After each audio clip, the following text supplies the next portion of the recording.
Hola, buenas noches. Estamos transmitiendo en vivo. Vamos a esperar que se empiecen a conectar cada vez más seguidoras y seguidores aquí a nuestro live. Hola, hola a todas. Voy a empezar a saludar a todas y a todos.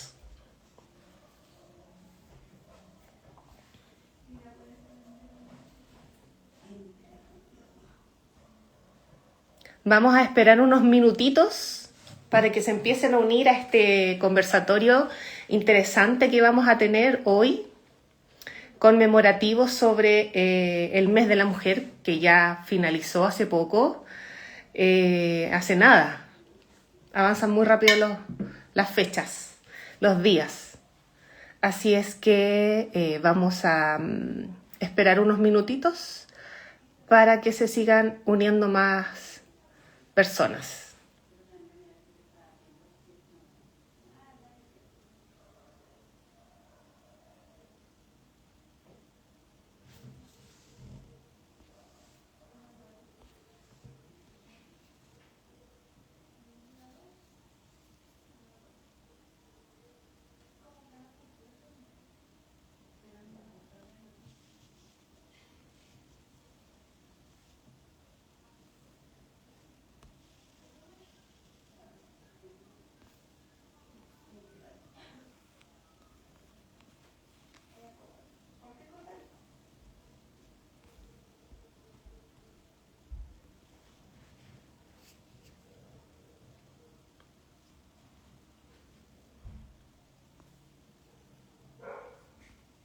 Vamos saludando a la gente que se está uniendo.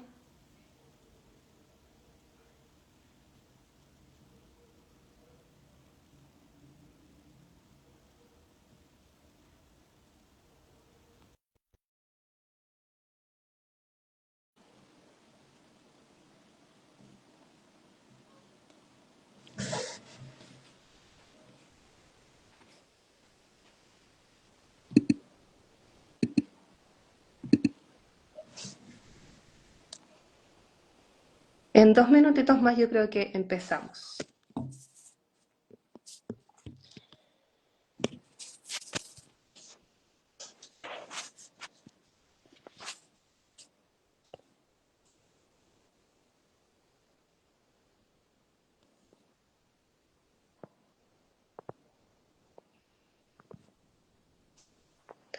Hola Carola, Cote Díaz Flores se está uniendo.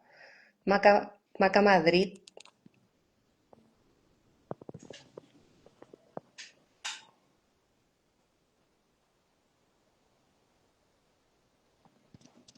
Hola Ignacio, también se está uniendo. Acaba de salir del trabajo el Ignacio.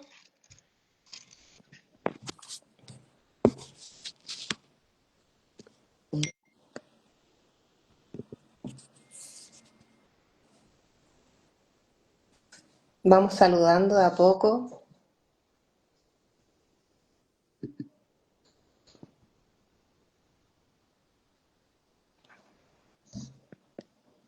Hola Loreto, ¿qué tal? Le voy a enviar en un ratito la invitación para que podamos iniciar la entrevista y la conversación.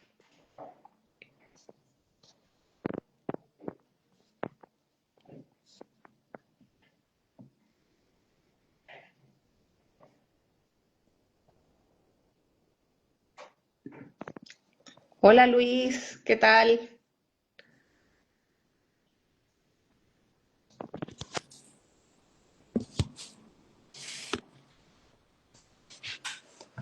Ya han pasado 5 minutos. Yo creo que más que suficiente para esperar en nuestro inicio. Bueno, primero que todo presentarme. Hola, hola Luis. Mi nombre es Larisa Caipillán Cárcamo.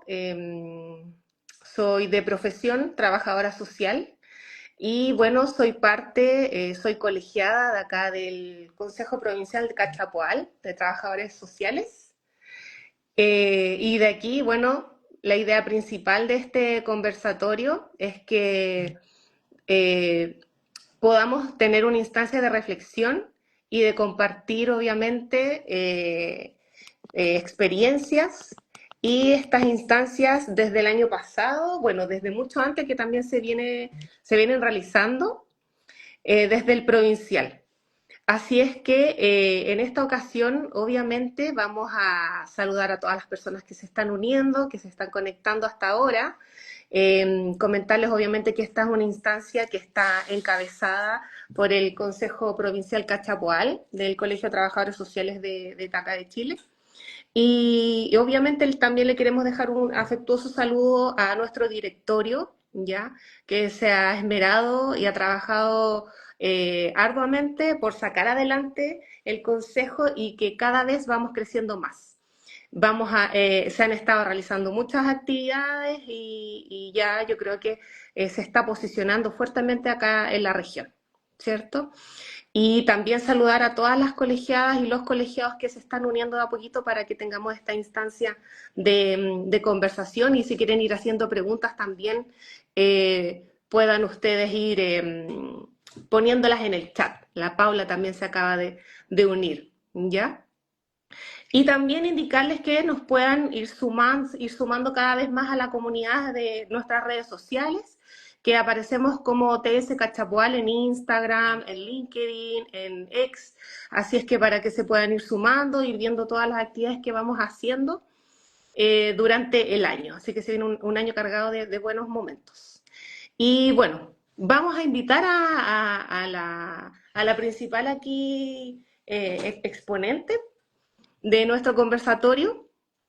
Vamos a ver si Loreto se nos une y ojalá no tengamos problemas con la conexión.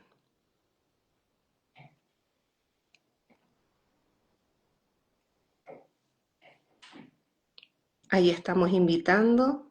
Yo sigo saludando también.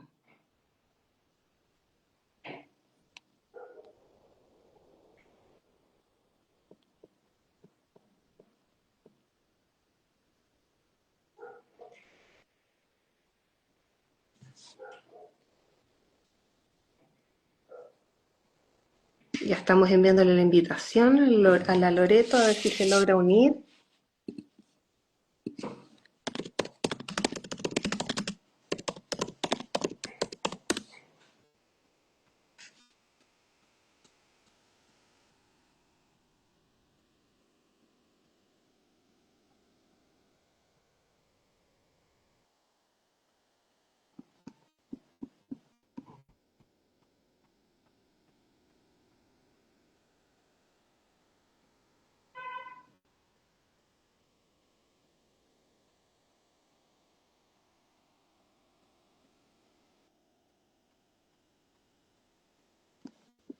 Loreto, ¿estás por ahí?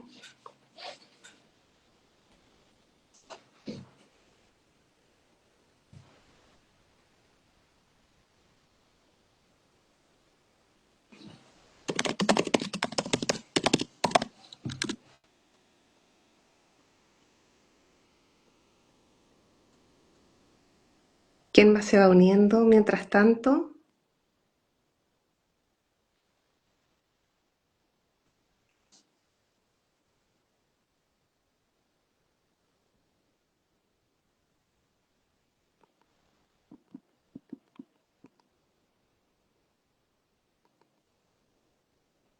Vamos invitando.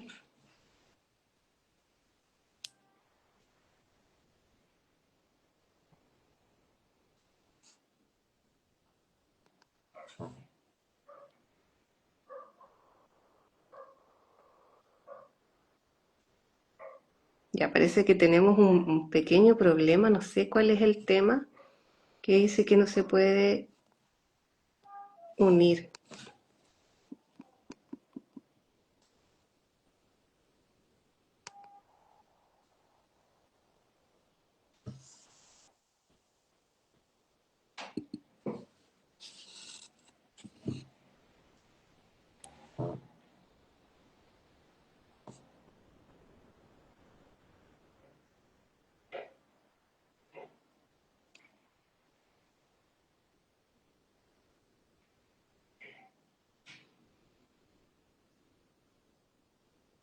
Desde Requino nos están viendo también.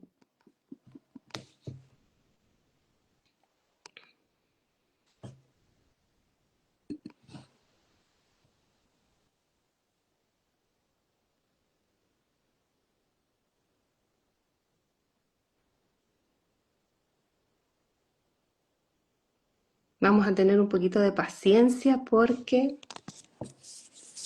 no sé cuál es el motivo por qué no se puede unir nuestra invitada, pero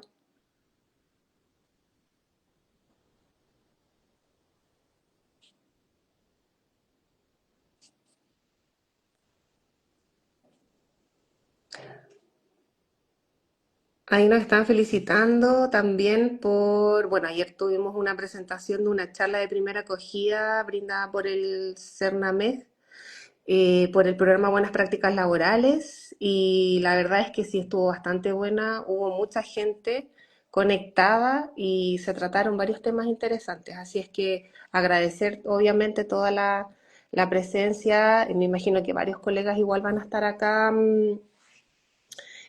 presenciando todas estas actividades que vamos teniendo de charlas como servicio y invitadísimos para que se sigan conectando. Así que gracias también por todas las buenas ondas.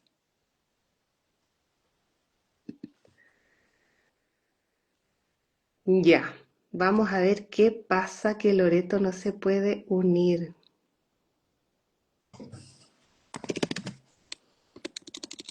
Mm,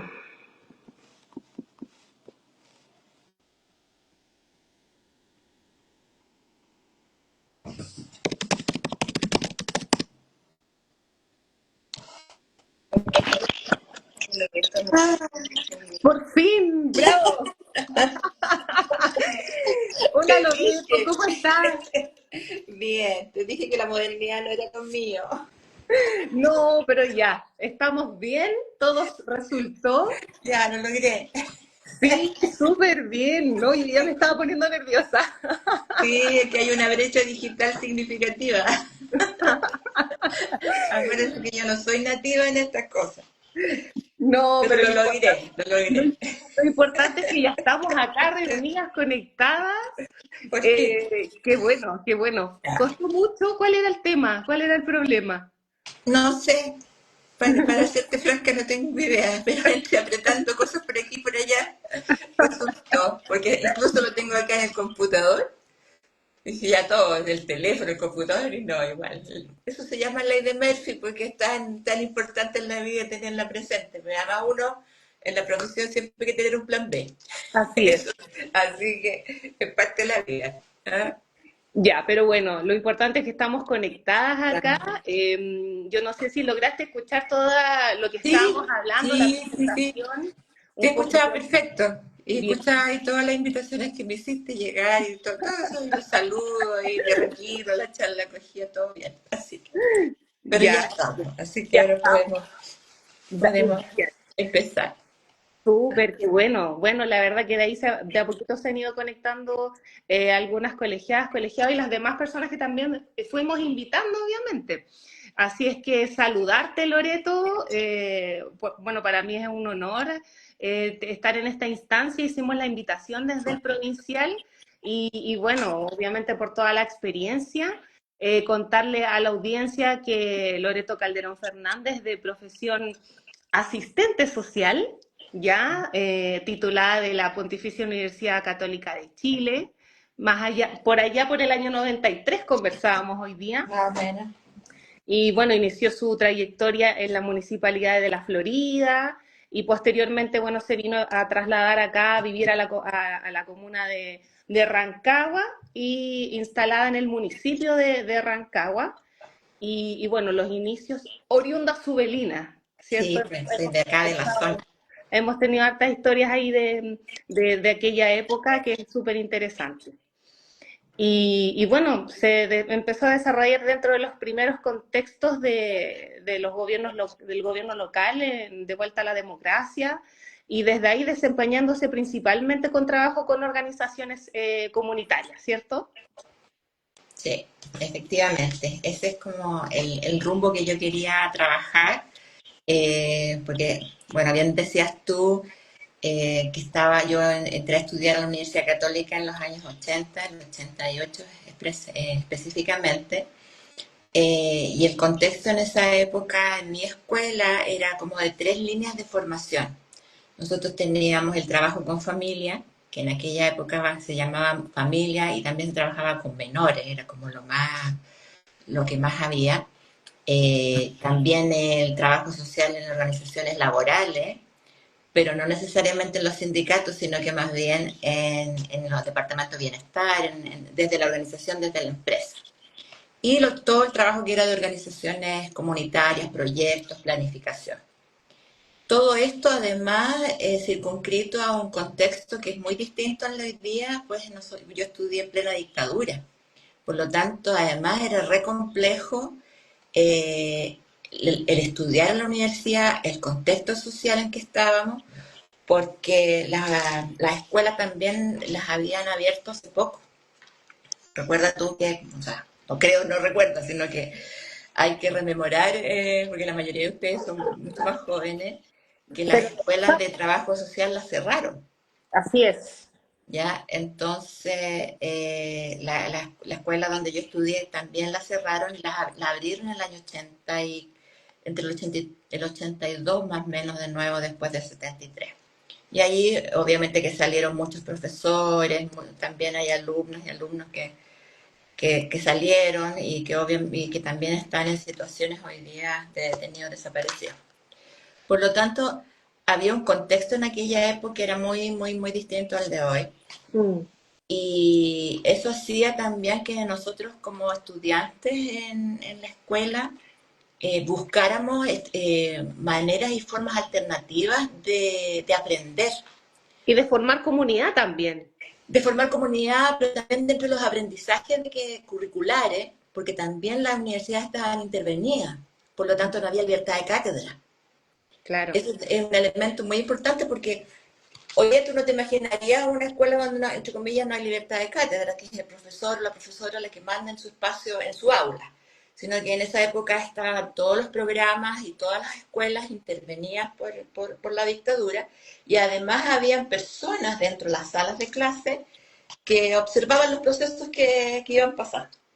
Entonces, la escuela donde yo estudié estaba antiguamente en el campus San Joaquín, es en el campus Oriente en Santiago, que eso es como por Ñuñoa, por esos barrios. Claro. Pero ahí estaba, ponte tu teatro, filosofía, estaban todas las ciencias sociales, las humanidades, Humanidades. filosofía.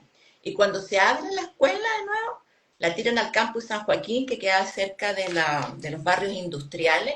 El barrio San Joaquín queda bueno, en la comuna de San Joaquín. Y nosotros éramos en la Facultad de Ciencias Sociales, donde estaba solo psicología y trabajos sociales con alumnos. Sociología no tenía alumnos, abrieron la carrera, pero no tenían alumnos, solamente estaban los profesores. Estábamos en un campus donde había ingeniería, agronomía, enfermería, economía, los Chicago Boys, economía de la Católica. Nosotros éramos, entre comillas, como el punto negro dentro de la facultad. El punto Entonces, raro. ¿Qué una hacen ellos cosa rara. acá? Sí, era, entre comillas, nosotros siempre decimos que estábamos castigados, que la escuela estaba ya castigada, era estratégicamente la habían puesto allá, qué sé yo. Ahora, para todos los profesores también era importante que la escuela existiera, porque también ellos estaban en un proceso de transición y querían volver a tener presencia y a formar estudiantes nuevamente y en el fondo tener discusiones respecto a lo que estaba pasando en el trabajo social tanto en América Latina como en el mundo, y especialmente porque en esa época vinieron también todos los movimientos que tenían que ver con la reconceptualización, con el tema de la sistematización, la generación de conocimiento, las grandes discusiones respecto del rol del trabajo social, qué es el trabajo social, o sea, todas esas discusiones también se seguían dando y bueno, hasta el día de hoy se mantienen algunas. Pero así todo, la formación está muy regulada, ¿ya? Entonces nosotros a partir del centro de alumnos, me acuerdo, eh, empezamos a tener en relación con lo que se llamaba y que se había creado en esa época, que se llamaba el colectivo de trabajo social. Y el colectivo de trabajo social estaba integrado básicamente por asistentes sociales, académicas que habían sido expulsadas de la Universidad Católica en el año 73. La directora, que era Virginia Rodríguez, en aquella época había sido expulsada, Paulina Zabal, que ha sido ministra de Vivienda en algunos tiempos, la Adriana Muñoz, que también fue hasta hace poco ministra de Defensa de Boric, De Boris.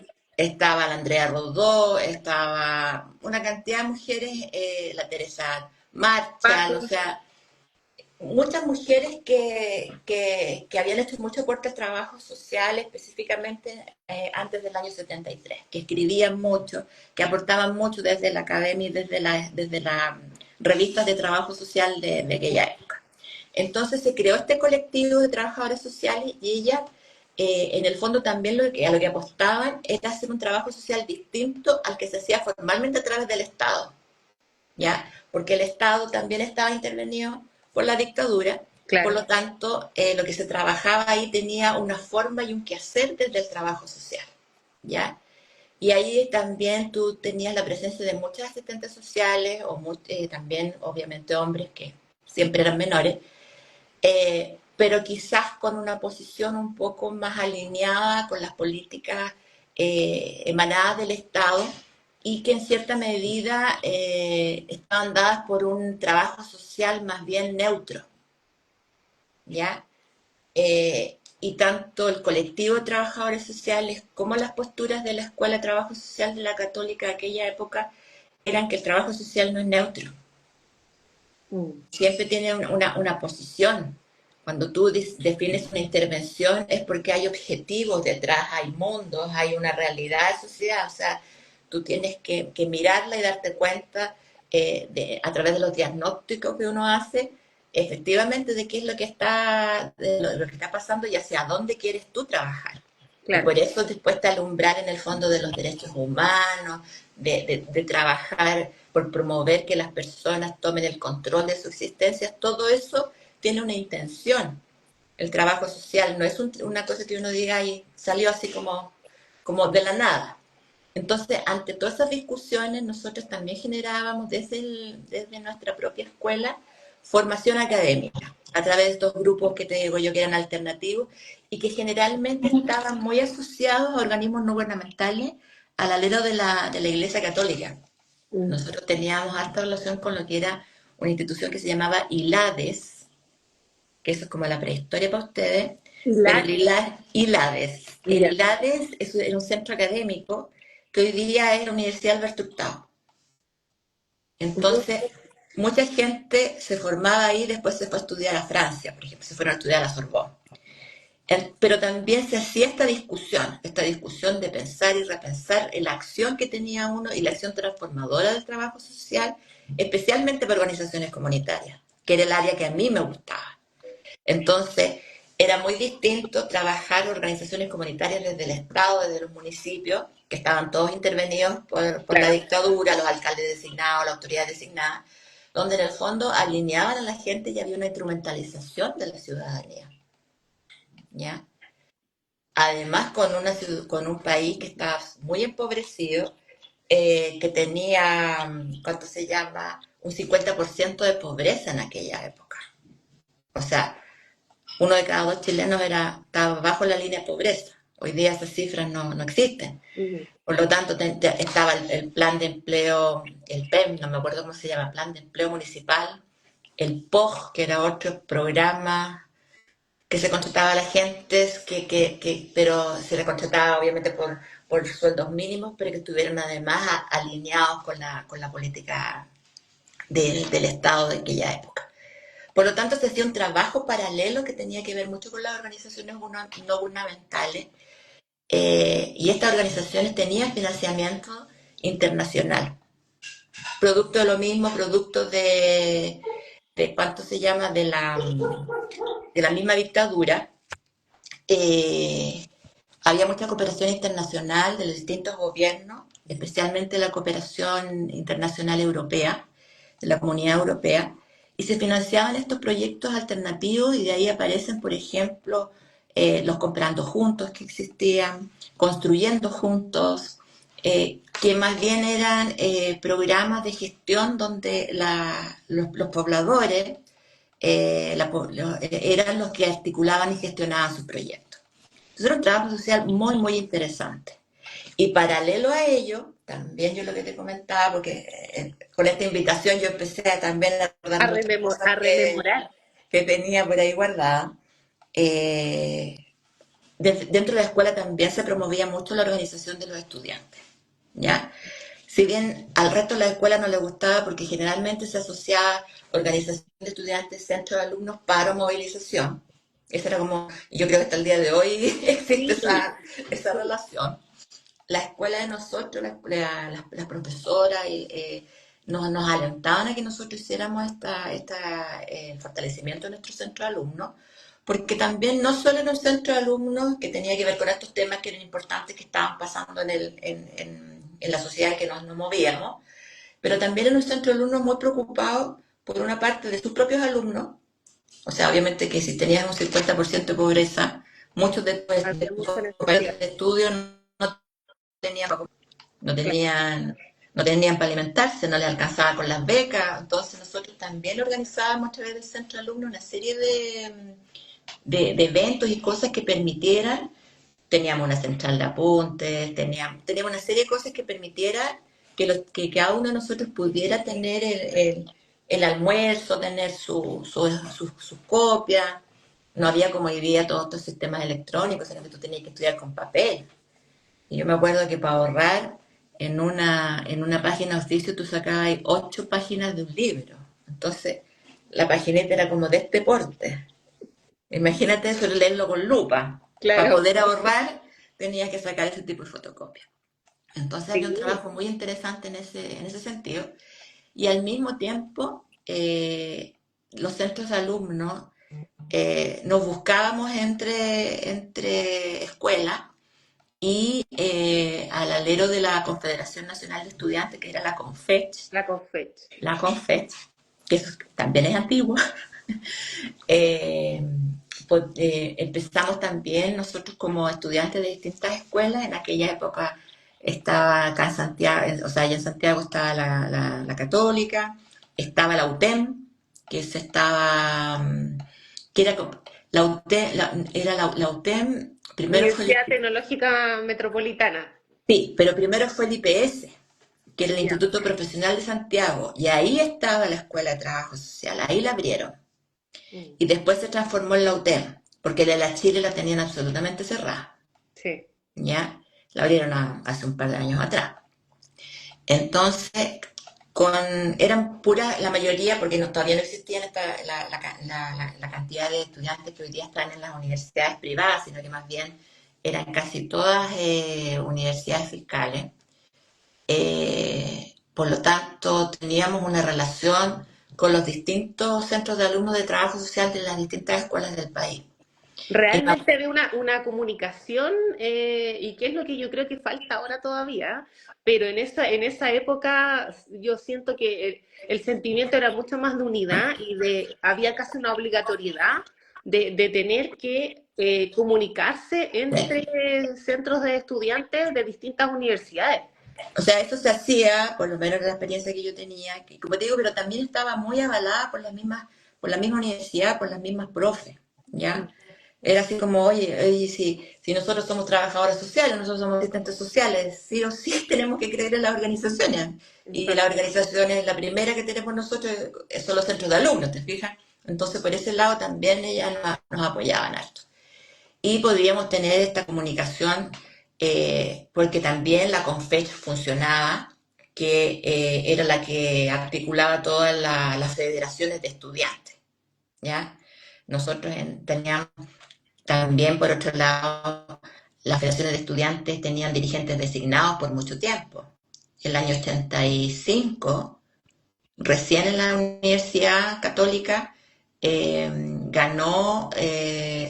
abrió la Federación de Estudiantes a la primera elección democrática y ahí ganó, me acuerdo yo, ¿cómo se llama? El Tomás Jocelyn Holt, que era después fue candidato Después, presidencial, se cayó exacto, la sí, bicicleta, qué sé yo, pero sí. él era el líder ahí. también el Teo Valenzuela, que también era ministro de Agricultura de Boric, que es de acá de Rancagua, que es de acá de la comuna.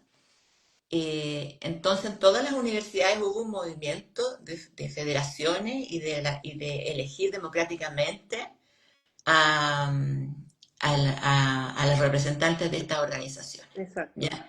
Por lo tanto, funcionaba esta orgánica. Por eso digo que era importante que al alero de esta orgánica nosotros también empezábamos a juntarnos, porque necesitábamos conversar Mm, respecto de nuestra propia profesión. Entonces empezamos a hacer congresos. Hicimos el primer congreso de estudiantes de trabajo social en la Universidad de Temuco. ¿Ya? Así que allá partimos a Temuco en tren, obviamente que en económica, en un tren que tenía... en el que se movía para los lados y para arriba. todo eso, en que tú te bajabas, porque Sí, uno se bajaba para descansar y después subía, porque tenía los asientos eran de madera, pues, eran así claro. como unas cuestiones de madera. Obviamente que ya llegamos a dormir a algún, me acuerdo, en un hogar de la ¿Algún iglesia. internado? Siempre era con la iglesia, yo me acuerdo con las vicarías de la solidaridad, entonces se trabajaba harto en el día y obviamente que después se pasaba muy bien. Ahí hubo muchas historias, mucho cuento. Y así hubo encuentros en Temuco, en Santiago, en Valparaíso, que fue lo que yo alcancé a vivir. Eso se después siguió por un tiempo, pero obviamente que las cosas después cambian. No sé qué habrá seguido pasando, pero fue Una bonita época, ¿ah? Qué una bonita, envidiable. sí, De verdad que como que uno lo escucha y digo, chuta, que ganas de... Yo por lo menos salí ya de la Universidad Autónoma, privada, del año 2014 y es otro el escenario, es otro otro mundo, mundo, son... Bueno, los temas siguen siendo también los mismos, sí. pero en general se hacía comunidad desde otra forma, pero claro, me produce como una cierta envidia sana, por así decirlo, de haber estado en esa, haber vivido toda esa época. Y bueno, yo iba a preguntar un poco por qué haber escogido trabajo social o asistente social, pero también me va quedando claro con todo este relato un poco que tú indicas, Loreto. ¿Por qué Mira, haber escogido la no carrera? fue tan fácil porque yo me di unas vueltas por ahí antes. Yo entré a estudiar trabajo social más viejita. Mis compañeras eran todas jóvenes. Pero yo estudié Derecho primero. Ya. Entonces, y cuando estudié Derecho no me gustó. No, Mm. me cargó, me... Muy estructurado, No, bueno, yo soy súper ¿no? estructurada. No, me cargó porque era así como, o lo primero que te dicen cuando estudias Derecho, aquí no existe la justicia. Mm. Entonces tú te quedas así Alto shock, un como, impacto. perdón de qué estamos hablando, porque si tú te empiezas a mirar también como profesional, como persona, de por qué llegaste aquí, por qué estás estudiando trabajo Mm. social y por qué eres asistente social, empiezas a ver muchas cosas en tu vida o que tuviste alguna relación con alguna formación religiosa, la socialización de género, por supuesto que atraviesa esto, porque las mujeres siempre hemos estado en lo que tiene que ver con el tema reproductivo, Mm. todo lo que tiene que ver El con cuidado. ayuda, el cuidado. Por lo tanto, es una profesión también muy, ¿cuánto se llama? Muy feminizada. Feminizado. Y por otro lado, obviamente que el mismo contexto económico, social y cultural que se vivía en ese minuto me hizo a mí darme cuenta de que yo decía, a ver, yo no quiero, yo sé, claro, yo entre comillas era como la abogada de la familia siempre porque yo era súper buena para discutir y lo sigo siendo. Pero estando ahí en la escuela, no, dije yo, esta cuestión no es para mí. Para mí. Y tenía una compañera, yo estudiaba en Valparaíso, estudiaba Derecho en Valparaíso, en la Católica de Valparaíso. Y tenía una compañera de pieza que estudia servicio social. Mm. Entonces yo empecé a ver lo que ella estaba haciendo, lo que estaba estudiando, y yo dije, esta cuestión es la que yo quiero. Me cambio. Me cambio. Terrible, pues imagínate llegar a tu casa y decir que no vas a seguir siendo la abogada de la familia, sino Claro, y que aparte que me imagino que, bueno, nuestra carrera igual siempre lo hemos conversado en otras instancias con el provincial, donde se ha decidido en otros conversatorios que somos como los hermanos chicos de los psicólogos. de Entonces, todo, pues. claro, y desde ahí, de pasar de derecho, para muchos es como, no sé, o sea, el estigma está en la carrera Obvio, pública. pues además tampoco me iba mal. Si eso era lo peor, si eso era lo terrible. Entonces, mi familia, especialmente mi mamá, me dice ya en algún minuto, porque mi papá dijo que bueno, al tiro de cámbiese. Ya, cámbiese, si se quiere cambiar, cámbiese. Yo siempre he sido una persona muy privilegiada, encuentro que he tenido mucha fortuna en ese sentido. Mi mamá me puso un poquito más lo... Me dijo, ya, pero Chicote. usted va a estudiarme, pues mi mamá es profesora, y profesora Ya. normalista, y siempre trabajó en escuelas públicas, entonces tenía el tema de que entre comillas también iba a sufrir y que iba a haber problemas, que sé yo, como que esa parte no le... No le Entonces después, agradaba mucho. no, y me dice, ya, bueno, ok, le vamos a dar permiso, siempre y cuando usted quede en Santiago, porque tenía que hacer las pruebas de nuevo, hacer todo de nuevo.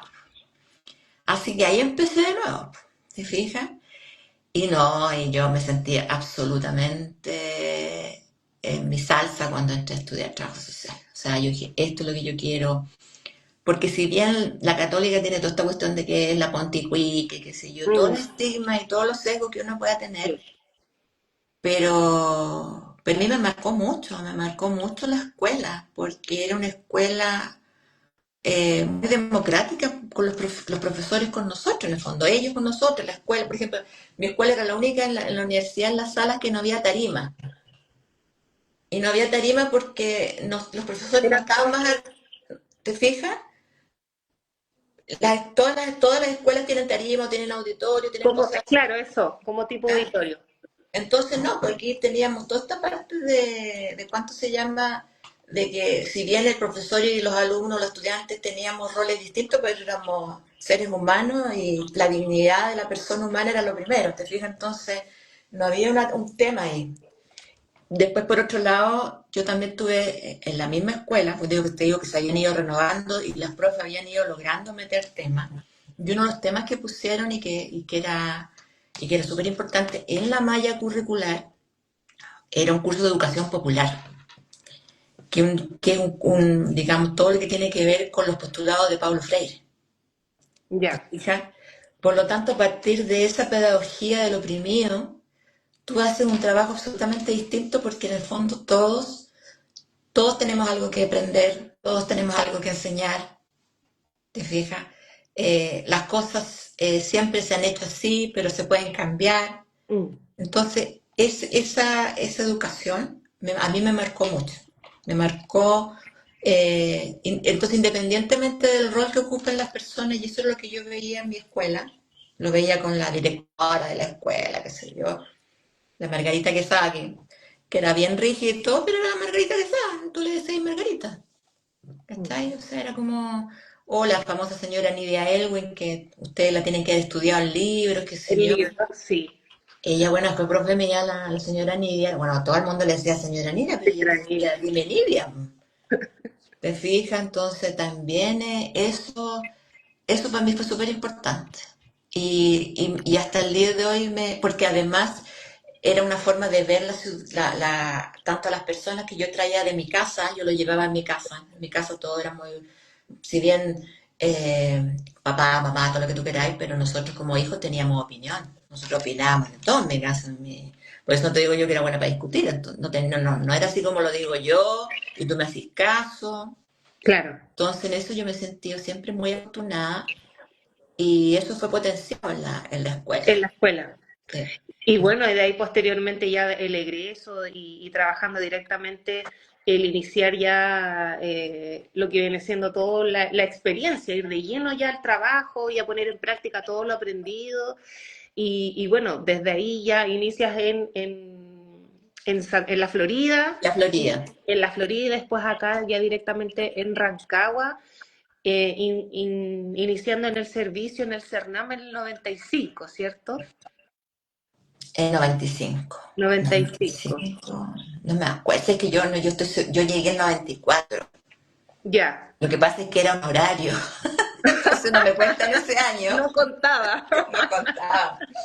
No, porque, como te digo, y claro, todo esto, todo mi trabajo igual va aparejado con todo lo que va pasando en el país, po. Porque Exacto. van cambiando las cosas, como yo te comentaba en principio, el año 90, 91 asumen los primeros gobiernos democráticos, aparece Patricio Elwin, aparece el Ministerio de Desarrollo Social, aparece este programa, este servicio, el CERNAM, yo soy CERNAM, soy así de viejita, el FOSIS, el INJUB, van apareciendo servicios con modelos de políticas públicas distintas. que además muchos de ellos habían sido elaborados también por profesoras que uno había conocido por trabajo de estas mismas organizaciones que te decía yo que eran las ONG.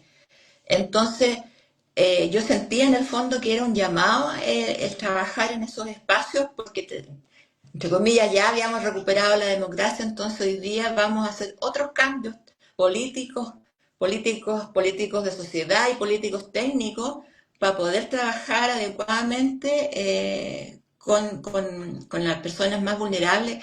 Hoy día se dice vulnerable, en aquella época se decía un compromiso social con los más pobres y con los pobladores y pobladoras. Ese era como el discurso, te estoy hablando de los años 90. Sí. Después eso ha ido cambiando. Por lo tanto, yo en eso también me sentía muy parte de lo que estaba pasando en el país. Y la Florida, el presidente Elwin tenía la facultad de designar 5 alcaldes en el país. Y él la hizo, la ocupó. Ocupó esa cosa de poner a dedo a una persona en un municipio. Y ahí aparece Gonzalo Duarte, que fue alcalde de la Florida, que hizo muchos cambios. Y empieza a trabajar, por ejemplo, la Verónica Silva, que trabajado mucho tiempo en el FOSI, que ella fue la que creó muchos programas, entre ellos, me acuerdo yo, por ejemplo, Abriendo Camino, los programas anteriores, todo lo que tiene que ver con el trabajo territorial y el trabajo que hizo el FOSI por muchos años, lo hizo Verónica Silva, quien es trabajadora social y fue profe también de mi escuela. Ella tiene muchos escritos y una persona muy intelectualmente muy brillante. Entonces, en ese proceso, yo como buena rancagüina, tampoco me llevaba mucho en Santiago. Decía yo, ¿qué hago en esta ciudad tan grande? Y me encontré con algunas personas y me invitaron a trabajar acá a Rancagua. El año 92 se había elegido el primer alcalde democrático también en Rancagua, que coincidentemente era el Teo Valenzuela. El Esteban Valenzuela, que había estado en la universidad, que había sido dirigente de la escuela de periodismo, que después fue alcalde y después fue diputado acá en la región. Y ahí llegué yo a trabajar. Yo llegué a trabajar a la municipalidad de Rancagua en aquella época, que fue un proceso además donde era fuerte porque tú venías, entre comillas, con la democracia, entre comillas, Y y estaban los funcionarios que eran de la dictadura. qué Entonces fuerte. no era fácil conjugar eso, porque, o sea, de cosas súper simples, porque con esto te digo yo que todos éramos iguales. Yo llegué a trabajar en un proyecto que se llamaba las casas municipales, las CAMU, que hoy día son los CDC, Ah, ya. ¿Cómo ¿ya? evolucionó? Centro de Desarrollo Comunitario. Ya, las casas municipales, la primera la que se abrió fue la del sector oriente, y yo llegué a trabajar a cargo de ese proyecto. Ya. Entonces, en la relación que tú tenías con los dirigentes, por ejemplo, a mí me daba lo mismo como me trataran. Yo siempre trato generalmente yo soy bien formal para tratar a las personas, pero si a mí la dirigente me decía Loreto, es mi nombre, yo me llamo Loreto, está bien. Entonces, esa fue como la primera patada en la guata cuando llegaban los dirigentes de la municipalidad a preguntar por mí. Y decían, está la Loreto Calderón. Y los demás era todo un protocolo, así como que tú llegabas y a la señorita asistente social Claro. estaba por allá arriba, ¿te fijas? Entonces tú empiezas a notar en lo cotidiano, en el día a día, cómo las distintas profesionales nos parábamos dentro del trabajo. O sea, son posiciones absolutamente distintas cuando tú, en el fondo, no es la típica frase que uno dice, hay que enseñar a pescar y no dar el pescado, ¿te fijas? Tiene que ver con la asistencialidad y con la promoción, dónde me muevo, dónde. Entonces, efectivamente, o sea, si una persona tiene hambre, tú no le vayas a hablar así como de organices, también le podía hablar, pero primero tenéis que responder a Prioridad. a sus necesidades prácticas, pero siempre responder también a las estratégicas, pensando que esa persona tiene que tener en algún minuto el control de su existencia, así como lo tengo yo, entre comillas. Yo tengo herramientas que me ha dado la vida, para poder decidir. Bueno, esa persona también tiene el derecho a eso. Entonces yo no la puedo tener como un cliente eterno. Y ahí Claro. la instrumentalización de las organizaciones es un tema súper importante. Entonces, yo llegué a trabajar con ese tema y con esa propuesta. Pero entre medio del camino se abrió la oportunidad de ingresar al CERNAM el año 94 y postulé a la pega y quedé. ¿Ya? No sabía nada de género. Esa cuestión la tenía súper clara porque ni siquiera se hablaba del tema, se hablaba de las Claro, mujeres nomás, no era. Así que me puse a estudiar como loca para poder entender de qué se estaba hablando. Y efectivamente es una mirada que que si bien yo tenía ciertos elementos que tenía de mi formación profesional, porque en eso te digo que la educación popular, los postulados de Paulo Freire, apuntan a esto, porque en el fondo el género tiene que ver con las relaciones sociales de los hombres y mujeres y de las personas en la sociedad, y claro, y cómo de estas se hacen más igualitarias cada vez, mm, ¿ya? Y son unos lentes que te permiten a ti mirar esas desigualdades. Entonces, si tú las vistes por otros postulados, hoy día le das un marco y empiezas a ver que efectivamente existen estas desigualdades entre hombres y mujeres, pero que también están, en cuanto se llama, cruzadas por otros elementos que tienen que ver con la etnia, con la pobreza, con la discapacidad, que hoy día se llama interseccionalidad. Antes eran como distintas variables. ¿Te fijas? Entonces, llegué a trabajar al CERNAM en el año 94 y en una época que era súper complejo, porque la mayor parte de los organismos nuevos, CERNAM, FOSIN, HUD, todo lo que se fue creando con gente que tenía más relación, digamos, con pensar en las políticas con un enfoque de derechos humanos, y funcionarios públicos que venían también del mismo régimen militar. claro. ¿Te fijas? Entonces los postulados eran muy distintos. O sea, yo me acuerdo de haber ido a trabajar, haber presentado un proyecto, el primer proyecto que presentamos como institución, que fue el año 96, que era un estudio de prevalencia de la violencia intrafamiliar. Mira qué vanguardista el año 96, pues todavía estamos en las mismas. Todavía estamos haciendo estudios. Pero ya estamos haciendo estudios, ya fuimos a hacer un estudio de prevalencia a la SECPLAC. No, a la CERPLAC se llama Secretaría Regional Ministerial De de planificación. Planificación, que hoy día es el Ministerio de Desarrollo Social, Claro. ¿ya? Y yo llevo el proyecto ahí ya casi formulado, toda la cuestión con todas las metodologías que si no lo habíamos hecho ahí entre varias compañeras en la oficina. Y la contraparte que me lo tenía que aprobar, no, me dice, esto no es un problema social. Mm. No, no, no. Esto es un problema de la casa, por lo tanto, nada que hacer. O sea, ¿cómo nos vamos a estar nosotros metiendo en los problemas que tiene la gente? No, no sé si esto no tiene nada que ver. Esto es privado. Esto es privado, del mundo de la calle, cada uno sabe lo que hace en su casa, qué sé yo. Entonces yo, o sea, pero ¿cómo no me van a financiar esta cuestión? Pues entonces, ya, bueno, le decía yo, ay, pero a ver, tratemos, así como, al principio era como convencerlo, así como, ay, Haciendo oye, pero lobby. mira, qué sé yo. Pero llegó un momento que dije, no, esta batalla no la vamos a dar, porque no había caso. O sea, el tema era privado, privado, privado. Entonces yo dije, mira, ¿sabes? Esto es política de Estado. Y ahí me servía mucho también mi formación de siempre estar averiguando, averiguando, averiguando, averiguando. Entonces, oye, aquí hay compromiso de Estado, hay política pública, tal persona firmó la Convención de Derechos de la Mujer, que fue, que fue Pinochet el que firmó la CEDAW, pues, en el año La seda. 89. Entonces yo le decía, como, mire quién firmó. Por ahí me metía, yo me metía por cualquier parte, la cosa era conseguir. Y finalmente nos pusimos de acuerdo y dije, mira, yo no te voy a convencer si esto es un problema social o es un problema privado. Lo importante es que tú dime si el proyecto está bien hecho. Claro. ¿Ya? Ya, finalmente se hizo ese estudio, se aprobó. Y después con los años, entre otras cosas de la vida, yo también me fui del servicio. Estuve 6 años afuera, entre el 2000 y el 2006. Y volví el 2007. Y volvimos a presentar otro proyecto.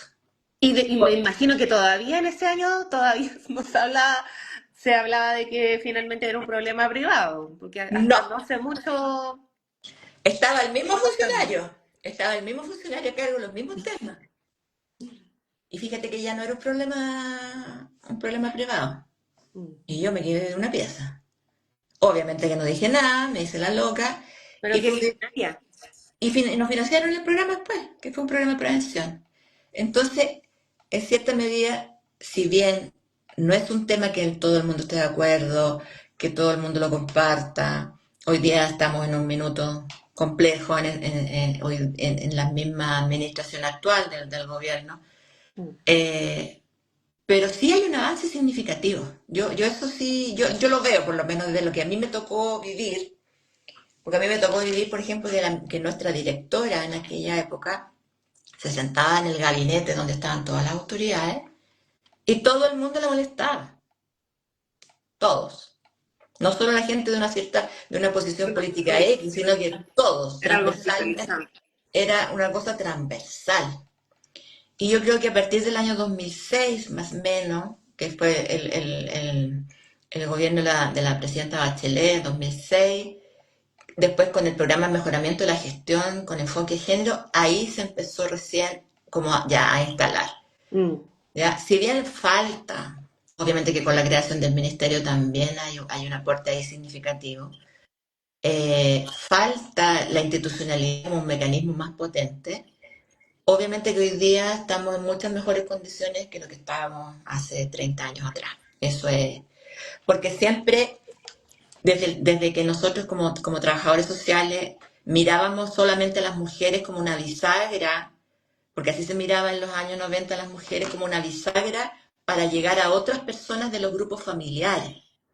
Tú trabajabas con las mujeres para darle un vaso de leche a los chiquillos. Tú trabajabas con las mujeres para trabajar con los niños menores en situación irregular. Tú trabajabas con las mujeres para ver el tema de la organización comunitaria. Pero nunca trabajabas con las mujeres para ver sus propias Y con la necesidades. necesidad de las mujeres, claro. ¿Te fijas? Entonces, desde ahí hay una mirada también que para nosotros como profesionales es importante. De Mm. mirarla y de mirar también desde otros espacios, cuando uno, porque lo que más hay son programas de mujeres. El programa de Jefas de Hogar, el programa de violencia, y estos programas existen porque las cifras y las brechas de género son muy grandes, ¿ya? O sea, seguimos ganando un 25% menos que los hombres. El tema de la violencia es un tema que obviamente hay un tema de una direccionalidad hacia las mujeres y hacia los cuerpos feminizados absoluta. O sea, obviamente que las mujeres están en una situación de desmedro mucho mayor que los hombres, por lo tanto, se necesitan programas y políticas específicas para las mujeres. Mm. Lo que sí es importante también, y de ahí uno puede construir desde otro espacio, es que también miremos cómo las intervenciones que uno está haciendo eh, apunten a mejorar las relaciones de género entre las personas. O sea, ¿qué más importante, por ejemplo, que todo lo que tiene que ver con el Chile Crece, con la participación de los hombres en todo lo La que es primera la infancia. primera infancia? O sea, eso en mi época no era tema. O sea No que, pensemos que realmente en Chile Crece parte es una política de primer Bachelet 1. más o menos, pero Bachelet 1, que entrara un hombre a un, entre comillas, un parto, o que fuera a un curso, a un taller, el nadie es perfecto, claro. nada imperfecto, eso no, nada, No, no jamás. existe, no. ¿Te Y fijas? de, claro, y desde ahí, Loreto, bueno, igual ya hemos ido dando hartas luces respecto de estos avances en materia de género y finalmente, ¿cómo vas evaluando tú llevándolo como a más a nivel regional? Ya a partir de toda esta expertise y que el servicio obviamente se posicionó en primera instancia de manera más autónoma y que de ahí se fue formando con personas claves para ir levantándolo, por así decirlo, pero a raíz de toda esta experiencia, ¿cómo ve usted el tema de aquí, de cómo se ha ido levantando la temática de género y qué nos va faltando todavía aún en la región en términos de avances, en términos de mujeres, de oportunidades y de todo lo que se ha ido comentando? Mira, yo creo que no es menor para este tipo de trabajo y de intervención el que no haya existido una universidad en la región. La región en general es una región que tiene bajo capital social, capital humano, capital de formación. Cuando tú haces un diagnóstico, entre comillas, por ejemplo, de los profesionales que trabajan en los servicios públicos, de los profesionales que trabajan en las empresas, en general nosotros tenemos una baja calificación, Falta generación de conocimiento. falta de generación de conocimiento. ¿Por qué? Porque por ejemplo, en mi época, tú, para seguir estudiando, que no había nada de estas cosas online, mucho, tenía que, ¿cómo lo hacías? Tenía que ir para Santiago. Sí. O Entonces, irse a Talca, a las sí, regiones de... pero estabas trabajando porque tenías que pagar los estudios, porque o sea, el hecho de que la educación sea pagada también es un tema complicado. Que nosotros no hayamos tenido universidad por tantos años también es un tema complicado. Y eso además hace que la región no funcione, el Estado en general no funciona de manera muy coordinada.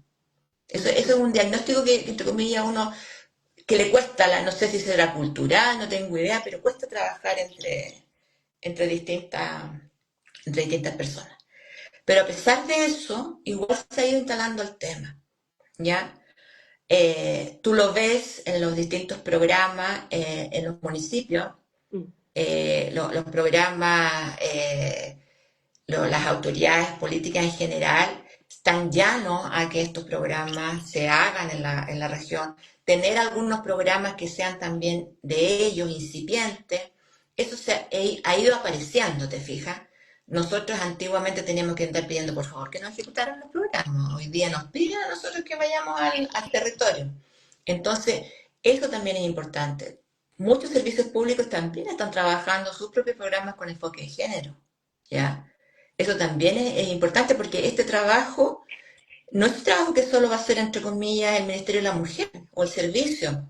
Nosotros ejecutamos cierto tipo de programas, pero aquí hay un tema que si el género no se transversaliza en la gestión del Estado, es súper difícil avanzar. Mm. Y de ahí la importancia de instalar el enfoque de género en toda la institucionalidad pública. Claro, pero instalar, lo que pasa es que además es complejo, no es fácil. ¿Y por qué es complejo? Porque el enfoque de género mueve el poder. ¿Y el poder por quién está? ¿Quién lo tiene al mando? Hombres. Entonces, Ay, Dios. eso es súper complicado. Mm. Porque en el fondo, cuando tú tiene que ver con muchas cosas, tiene que ver con el poder, tiene que ver con la participación, porque si la participación en Chile, y yo creo que eso es lo que pasa con todas las organizaciones en general, es una participación generalmente consultiva, donde a ti te preguntan. Ese es el modelo de participación que tenemos nosotros en nuestro país. La participación Claro, no es vinculante. ¿Ya? exacto. No se Tuvimos produce un diálogo. un proceso importante en la administración anterior que tiene que ver con todo el proceso constituyente, pero eso murió. Y murió que Acordémonos de Bachelet, hizo el primer, el Bachelet 2, no recuerdo, uno o 2, pero también hizo un proceso constituyente sí, que po, sí, generaba los diálogos exacto. y que quedó, está ahí, Claro, está para entonces revisión. tú no te puedes abstraer del contexto en que estás. O sea, nosotros tenemos un Estado que es subsidiario. Esa es la premisa que hay. Entonces, probablemente ese concepto del Estado subsidiario no va muy aparejado a estos otros temas, Mm. ¿ya? Porque en el fondo, cuando tú hablas del género, estás apuntando a las desigualdades y a mejorar la distribución la distribución de todo lo que tiene que ver con el acceso, el control de ciertos medios, te fijas, medios de producción. Por lo tanto, en ese sentido, vas a cambiar la estructura. Y desde Cuando, ahí, disculpa que interrumpa Loreto, pero instalarlo en la institucionalidad pública ya es sumamente complejo, pero ¿dónde deberíamos como apuntar en su mirada? ¿Dónde influye principalmente? ¿Será en la educación, en el tema de la socialización más temprana, con la reproducción de estereotipos de género? de ¿Dónde todas estará maneras, el foco? de todas maneras, o sea, eh, si uno tuviera, o sea, si tú dijeras por dónde, obviamente que es por educación. Cuando tú empiezas a cambiar, por ejemplo, todo lo que tiene que ver con una educación no sexista, va cambiando la cosa. O sea, hay cambios en educación cuando los libros y los textos de educación que ocupa el ministerio y que ocupa todo el mundo empiezan a aparecer las mujeres en ellos. Y que aparecen además en roles distintos. Y eso se empezó a trabajar en el año 97, 98. Mm. ¿Ya? desde esa época. Pero también tiene que ver con las universidades, porque las universidades tienen que trabajar todo lo que se llama el currículum oculto. O sea, yo no saco nada con tener un libro donde las mujeres aparezcan con fotos en la minería o con fotos en la empresa, si la profesora después o el profesor sigue insistiendo que las mujeres son más tranquilas y los hombres son más, ¿cuánto se llama? Se mueven más, son más disruptivos, Mm. y los sigo sacando a los chiquillos al pizarrón, las chiquillas porque no molestan las dejo sentadas, o unos estudian tecnología, entonces uno hace bordado y el otro hace, ¿cuánto se llama? Cosas mecánicas. La educación en todas sus formas, no solo la educación formal, sino que también la educación no formal, eso es súper importante. Los medios de comunicación, Da la las impresión, imágenes. claro, da la impresión que lo tenemos, se ve que finalmente hay una importancia relevante y que tenemos que ir trabajando en ello, pero claro, al momento de hacerlo carne, por así decirlo, nos cuesta mucho más. Hablábamos la otra vez, discutíamos en una asamblea que tuvimos como provincial para ver, ir haciendo la revisión respecto de la ley de trabajo social, de incluir en nuestra carrera en el código sanitario. Y claro, pues leíamos el documento y todo, y yo dije, oye, pero aquí hay algo mal, o sea, me dio vuelta, porque todo el texto estaba redactado sin enfoque de género, o sea, decía todo el rato los trabajadores sociales, pensando que somos nosotras la carrera más feminizada que puede existir quizás, y nos anulamos, claro, a nosotras mismas, y desde ahí, pero es un chip que está tan instaurado Sí, que absolutamente. llevarlo al lenguaje también es súper complejo, entonces partir por la base desde que nosotras mismas y en la carrera tenemos que instaurar el enfoque, se hace tan básico como el tema de la redacción de un documento para de ahí en adelante, o sea, es como la base. Es súper importante porque si tú no lo miras desde tu práctica, tú puedes reproducir ciertas, por ejemplo, ciertas, ¿cuánto se llama? Estereotipos. Mm. Por ejemplo, que nosotros cuando trabajamos en distintas áreas te digan tía. Porque entonces yo tengo que trabajar con esa persona que es adulta, que Mm. no me puedes seguir diciendo tía. En los colegios también se ve mucho En lo los mismo. colegios, en los programas de protección de niños y niñas y adolescentes, Sí. la tía, la tía dijo, entonces, no es que uno, no es que yo diga, oh, hay que ser pesada, sino que la señora, por ejemplo, la señora cuando, tipo, o sea, que me van a quitar los niños. Bueno, por algo, por alguna razón la señora tiene esa imagen, po, Mm. ¿ya? Entonces, si yo me entalo también como el asistente social o la trabajadora social, que va a decidir todo y que está por allá arriba, y yo le voy a quitar los hijos, es que probablemente hay conductas de mi parte que miran a la persona más bien como un objeto de intervención y no como un sujeto de intervención. Claro, y desde ahí preguntártelo, porque ya nos pasamos, hablamos de género, de De todo, desigualdad, de desafíos actuales, la estructura de la entrevista se me te fue a la llevé para espalda, cualquier parte. pero bueno, eso lo hace entretenido. Como llevándote, ya que estamos hablando y salió el tema del rol del trabajo social, ya desde ahí, ¿qué tan importante crees, Loreto, cuál es el rol principalmente que nosotros como trabajadoras y trabajadores sociales tenemos que incorporar el tema del enfoque de género en nuestras intervenciones? ¿Por qué debe ser tan relevante practicarlo y llevarlo a hacerlo carne, como decimos? Bueno, primero que nada porque te permite mirar, o sea, si nosotros antiguamente en el servicio siempre hablábamos de los famosos lentes del enfoque género, Mm. que es una mirada distinta, es una mirada que te permite intervenir de manera diferente desde que tú haces una lectura de la realidad, ¿ya? Independientemente de donde tú estés, porque tú puedes tener una intervención directa, puedes tener una intervención en planificación, tú puedes definir distintos roles en el desarrollo de tu profesión, de tu trabajo. Pero siempre, si tienes esta mirada, no se te va a olvidar las necesidades que las personas tienen, ¿ya? O sea, si yo, y desde, y esa mirada conjuga el género, conjuga, como te decía anteriormente, está atravesada por otras variables.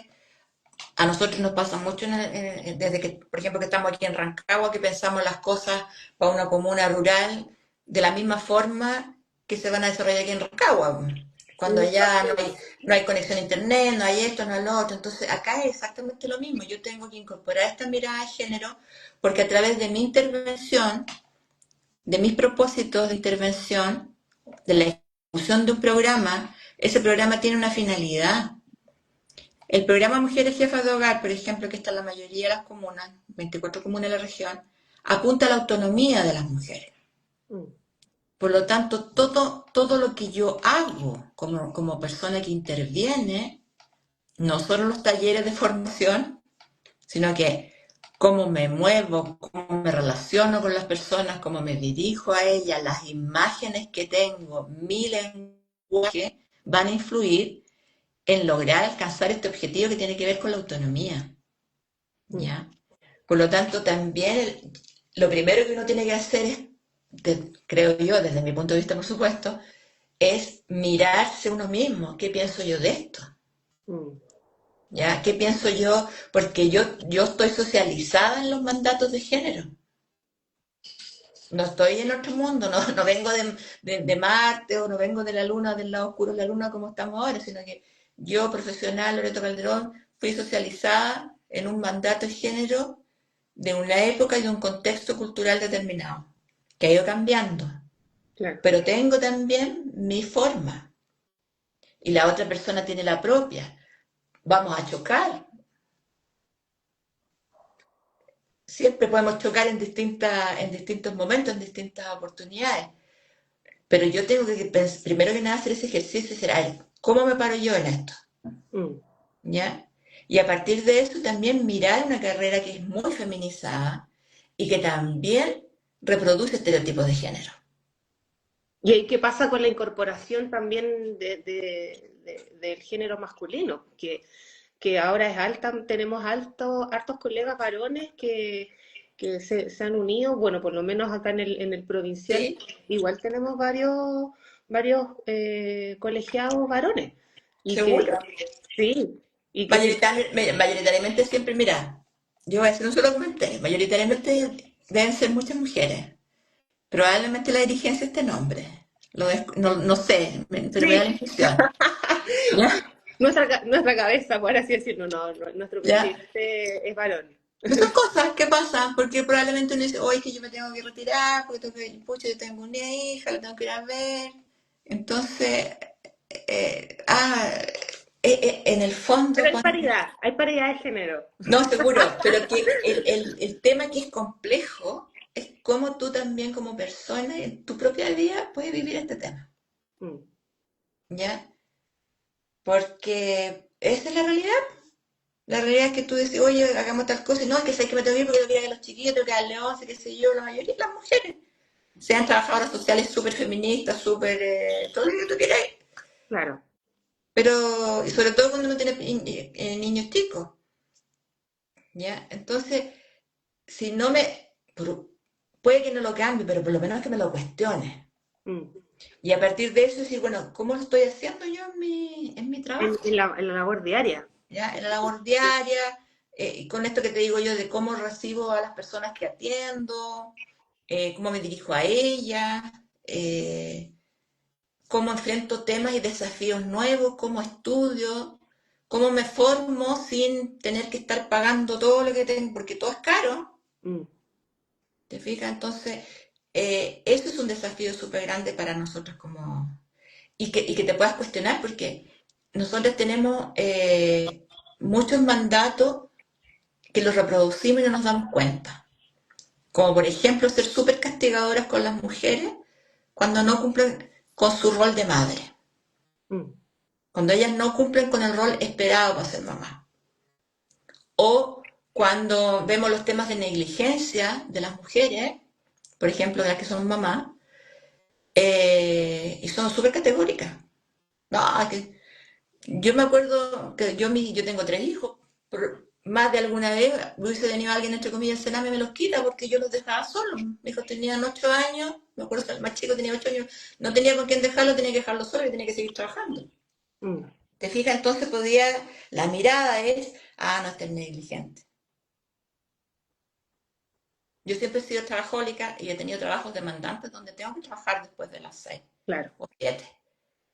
Y no necesariamente siempre tuve red de apoyo, por lo tanto, eh, los dejaba recuidados, pero más de alguna vez se quedan solos.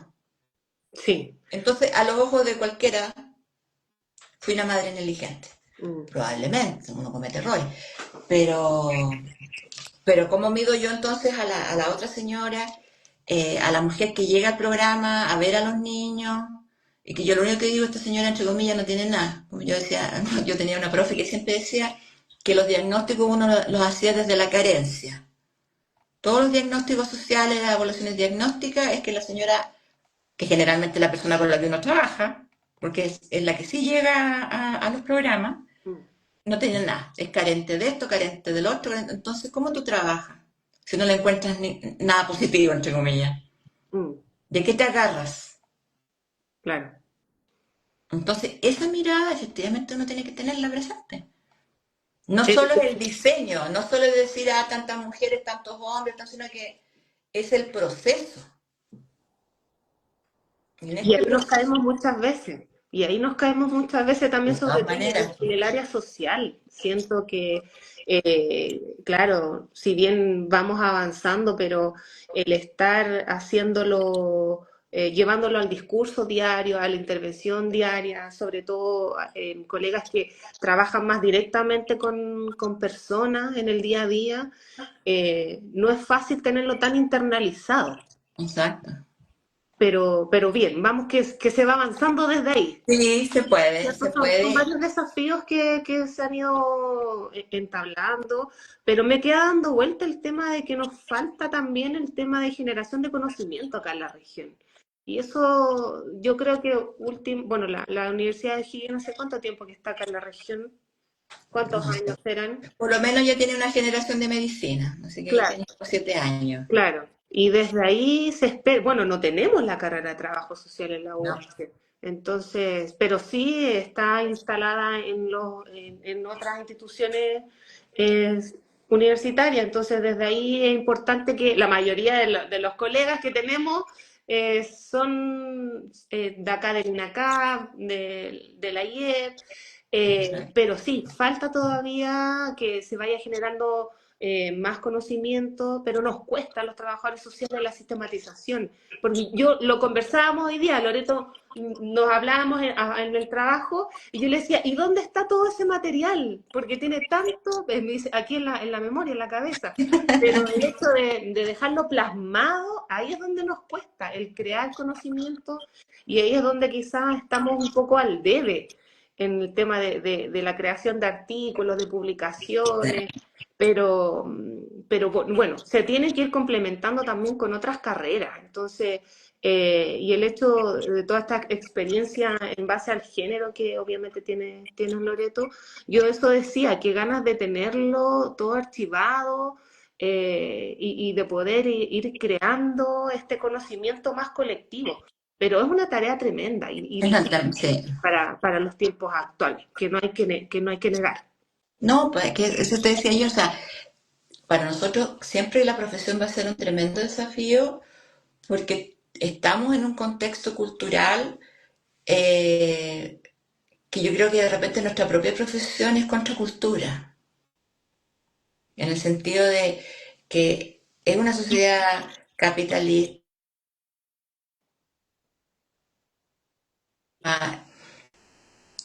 donde cada uno se regla. Aquí el tema del individualismo es algo está como absolutamente instalado en nuestra sociedad. Mm. Entonces, hay desafíos también para nosotros para trabajar en ese espacio, porque es distinto. O sea, nosotros en general siempre estamos, organicemos, hagamos algo, y la gente no se quiere organizar. Claro, Tiene o sea, si no quiere, si no tiene ganas, está bien, pues. Entonces hay que buscar de otra forma hacer las cosas. Y esos son desafíos súper importantes, mm, sin perder nuestra esencia.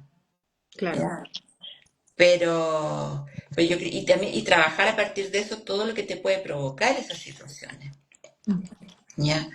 Pero tenemos obviamente que siempre estar atentos, desafíos. Yo creo que al igual este espacio, la construcción de este colectivo, en el fondo, de trabajo social, ¿cómo se llama? ¿Consejo? Ya, yo soy re mala para los Consejo nombres. Provincial Cachapoal. Ya, espero que algún día me lo aprenda. Bueno, primero que nada, darle las gracias también a la invitación que me hicieron, pero es un colectivo que puede aportar en esto, que puede aportar y que puede construir. Quizás no va a sistematizar, pero estas conversaciones, estos diálogos van sembrando, pueden ser atractivos, uno puede hacer otro tipo de cosas, invitar a otras colegas también que puedan estar en otras áreas. Quizás el primer desafío es como hacer el colectivo más grande, por ejemplo. Que vamos creciendo. Quizá, yo sí creo en los objetivos intermedios.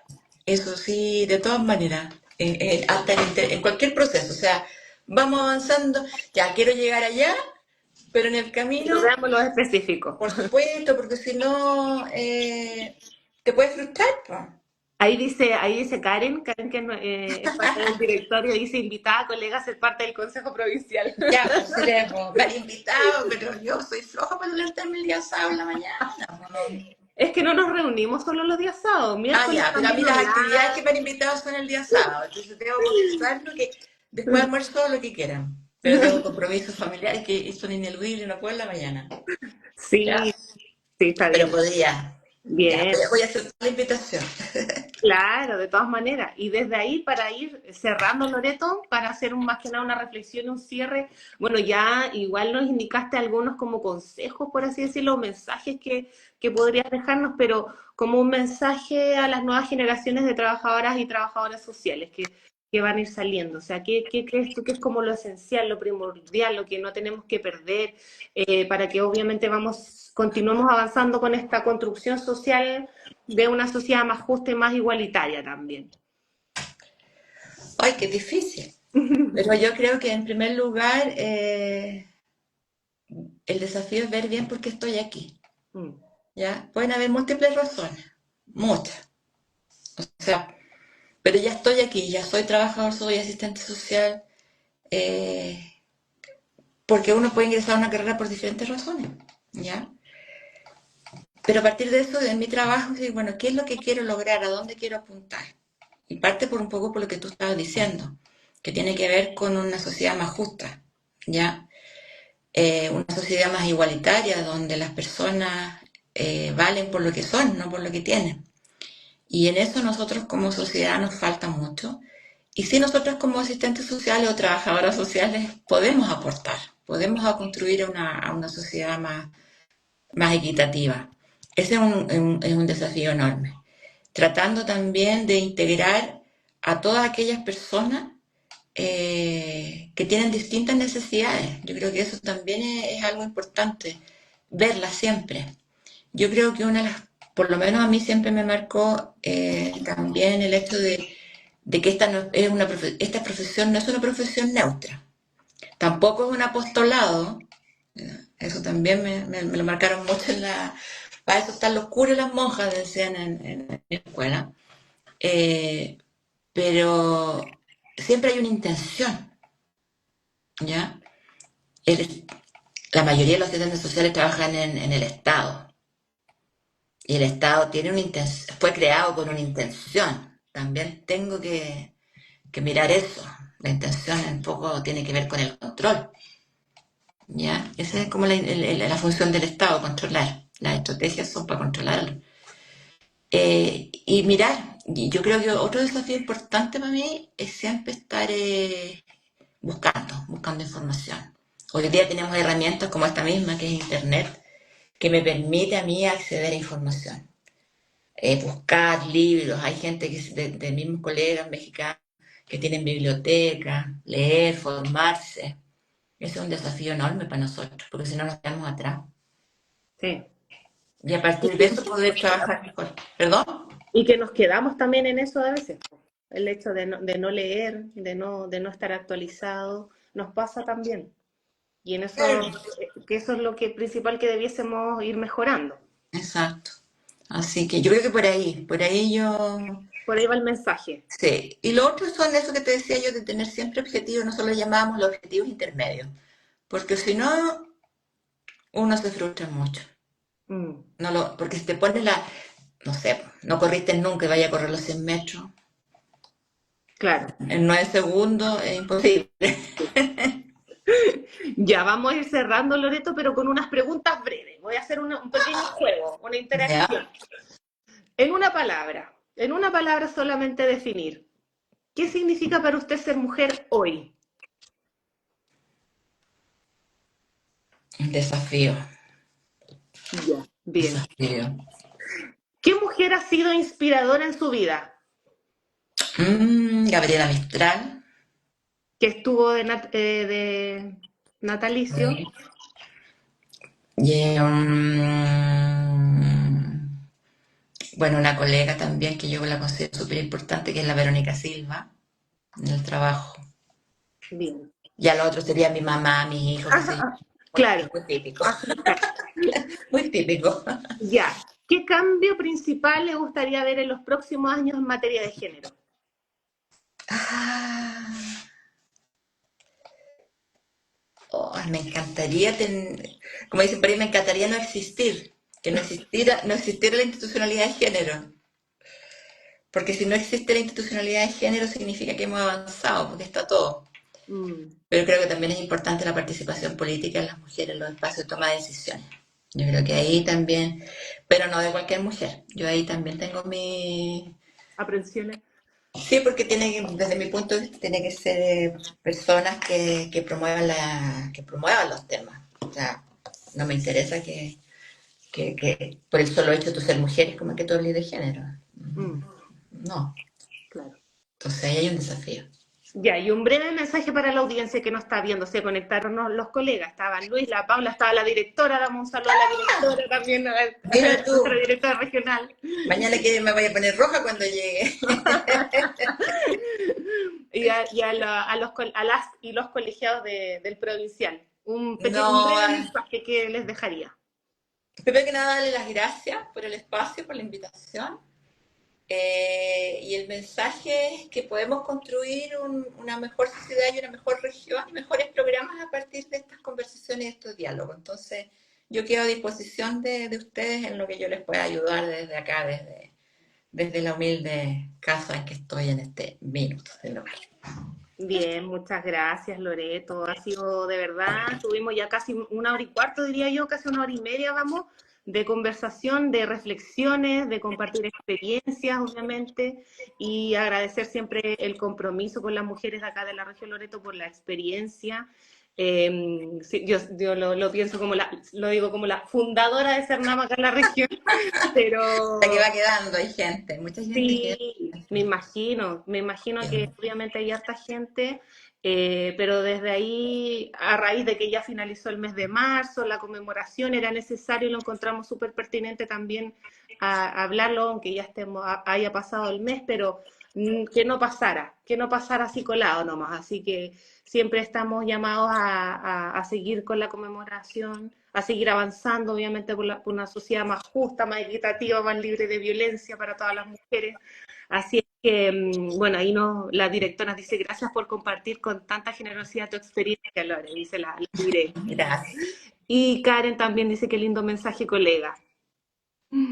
Gracias Así a es todas. que muchas gracias, Loreto. Espero que todas y todos hayan aprovechado. Y yo me fui con hartos aprendizajes, harta experiencia. Y gracias, obviamente, a todas las y los colegas que se conectaron y por generar este espacio también, Loreto. Muchas gracias a ti y a todos por la invitación. Así que seguiremos en contacto y podemos trabajar algunas otras cosas quizás para más adelante. Claro, no, más que comprometida, así que bien, siempre está el ánimo de poder seguir trabajando. Así que muchas gracias a todos quienes están ahí, quienes están dando sus últimos saludos de despedida. Y bueno, nos vemos mañana nosotras, pues. Nosotros Nos vemos, sí. nos vemos mañana, Loreto. Así que Chao, tengan una buena gracias. noche. Igual tú, cuídate. Gracias por Chao, todo. chao. Chao. Ay.